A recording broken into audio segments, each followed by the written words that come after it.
आज अनुमधू किचन मध्ये बनवूया मस्त चटपटीत हेल्दी टेस्टी मटकी चाट। मटकी चाट बनवण्यासाठी इथे मी एक वाटी मोड आलेली मटकी घेतली, एक बारीक चिरलेला कांदा, एक बारीक चिरलेला टोमॅटो, गाजर, काकडी, शेंगदाणे आणि बारीक चिरलेली कोथिंबीर।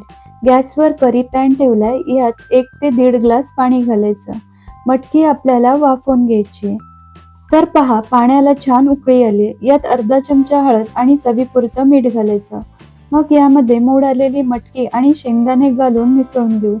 तुम्ही पाहू शकता मटकीला मस्त मोड आलेत। मटकीला मोड कसे आणायचे याचा व्हिडिओ मी तुमच्या सोबत आधीच शेअर केलाय, लिंक डिस्क्रिप्शन बॉक्स मध्ये दिली आहे। मटकी जास्त प्रमाणात शिजवायची नाही। मटकी टाकल्यावर पाण्याला फक्त 2 मिनिटं चांगली उकळी काढून घ्यायची।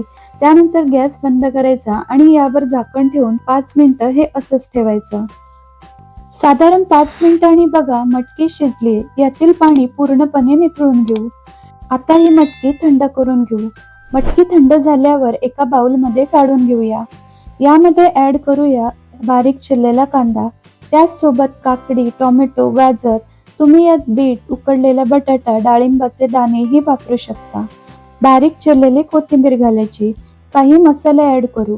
1 चमचा चाट मसाला, आवडीप्रमाणे 1 चमचा लाल तिखट, चवीपुरतं मीठ, अर्ध्या लिंबाचा रस घालून व्यवस्थित मिक्स करू।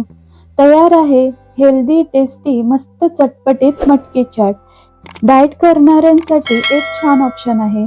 मटकी चाट सर्व करूया। त्यासाठी काकडीतील बिया मी काढून टाकल्यात, यात काकडी चाट ऍड करूया। तुम्हाला आवडत असल्यास यावर शेव टाकून हे चाट तुम्ही खाऊ शकता।